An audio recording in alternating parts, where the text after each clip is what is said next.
Speed Buggy, one of my all-time favorite games. As in, if you don't like this, we can't be friends anymore kind of games. I love how it shows the arcade version on the back and then says, computer versions may vary. Really? You think? Okay, so I recently snagged a complete copy of this game off eBay, which I'm very excited about because I've never had a copy of this in my library before. I also love that it comes with this retro game catalog, well, you know, retro now, showing all the different Data East Commodore 64 games. I'm not sure if you noticed, but the front of my box said, buy 2 Data East games and get a free Express Raider free, although I think that offer expired in 1988. And check this out, you get an ad for Lock On, which I don't believe ever came out for Commodore 64. And, you know, my copy came with the usual warranty cards and such that are long expired, and the handy instruction manual, which is paper thin. Literally, it's about 1 page, and it doesn't really go very deeply into the game mechanics or anything. I mean, you're really better off looking up stuff on GameFAQs, though it does have some neat silhouettes, I guess. And no doubt you're asking yourself by this point, okay, so what the hell is Speed Buggy to begin with? Okay, well, let's boot it up, and I'll show you what it's all about. Released overseas as Buggy Boy, Speed Buggy is a off-road racing game where the goal is to collect flags for points and avoid boulders and such. It gives you a choice of 5 courses, and we're going to go for off-road because it's the easiest.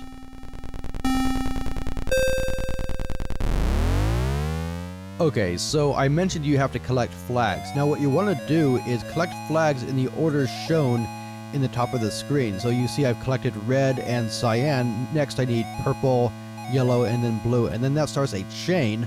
And during that time you can collect any color flag and it counts towards the total.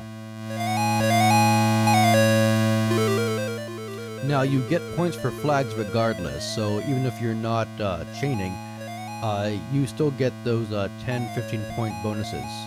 It just doesn't count towards the set, and you know, once you complete a set of flags, you get a major bonus. So you may have also seen the gates labeled time, and that doesn't award you time immediately, but gives you more time once you pass through the checkpoint than you would normally get. You can find up to 3 of those per lap. And there's a variety of obstacles, such as banked turns, logs that'll send your buggy flying and over obstacles, soccer balls to kick for extra points, and stones that'll turn your buggy on its side. Just watch out for those boulders. Getting back to our off-road course, out of the 5 courses, this one is unique because you do 5 laps around the same course. The other ones are straight through, so that on every lap you get way different scenery. One thing I have to mention though is that on each lap they do add more obstacles such as walls and whatnot on the road to avoid. And after the game is over, you're scored on the amount of time left over and the bonus gates you've activated.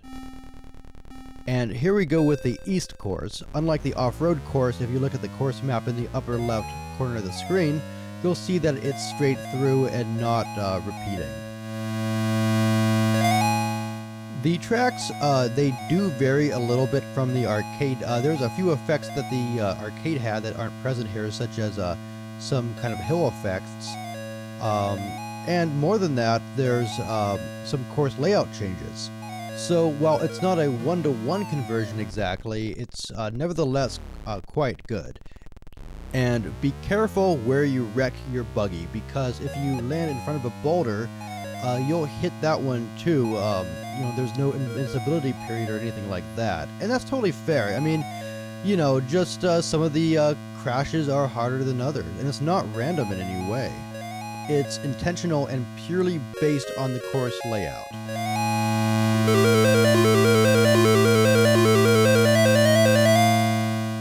Now, the sound effects in Speed Buggy are a little bit obnoxious. You know, there's no music to speak of, but the graphics are phenomenal for the Commodore 64.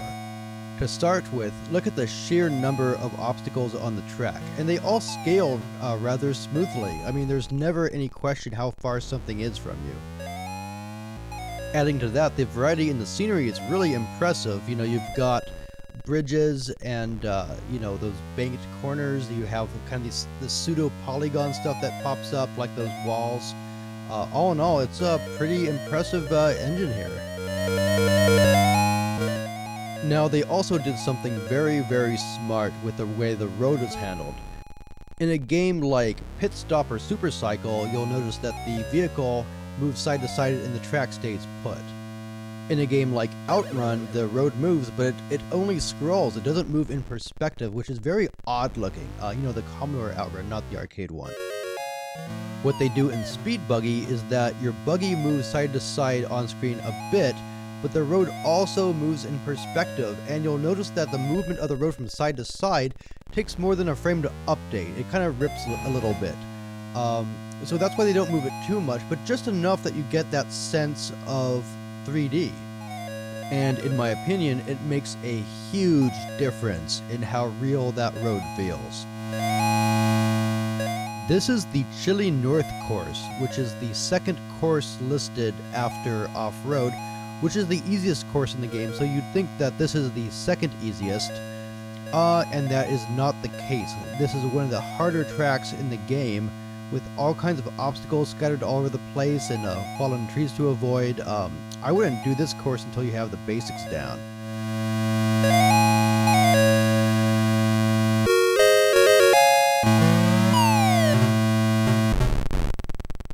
One thing I have to mention is that when you go over a jump, you can't steer for a few seconds, so if you can't see too far ahead, don't go over that jump. I mean, you eventually get a good feel for which jumps you can go over and which you can't, but until you have a course kind of figured out, you might want to just steer around and not risk it.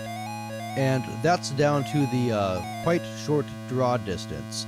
I believe in the Amiga and ST ports you can see a little bit farther ahead. You know, those had bigger sprites, more like the arcade, but they're quite a bit choppier. This is the smoothest running Speed Buggy outside of the arcade.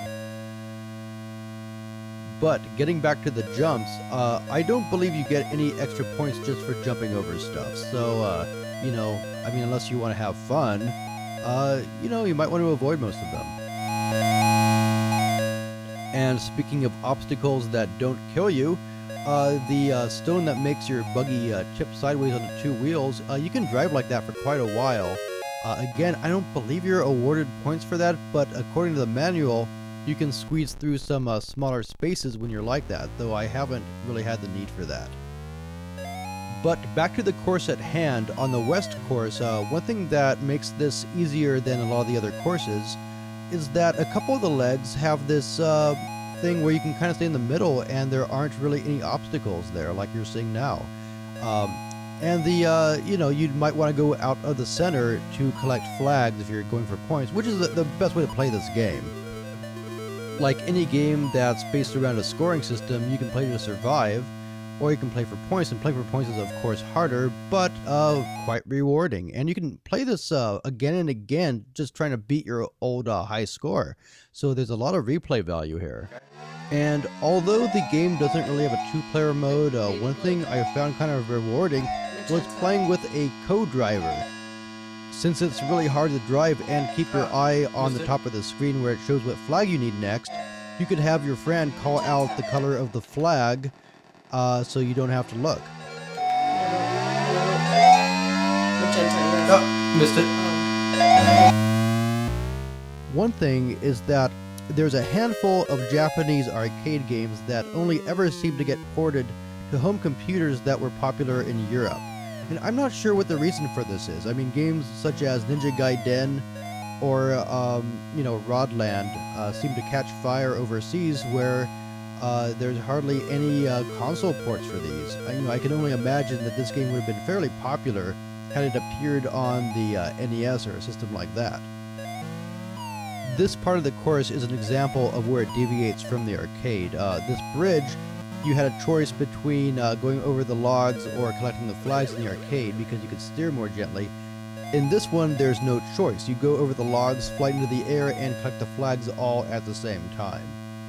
But in true arcade style, I run out of time right before the checkpoint.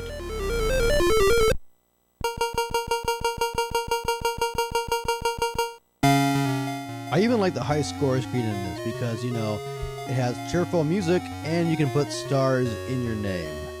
Aw, yeah. Okay, well that pretty much wraps up Speed Buggy, one of my all-time favorite Commodore 64 games. And you know, if you like this, you might want to check out the other Tatsumi arcade games, such as Lock On or TX1. They're all pretty good. And if you've never tried Speed Buggy, or, you know, Buggy Boy as it's known in other territories, you won't be disappointed. And if you are, you can't be my friend. Them's the rules.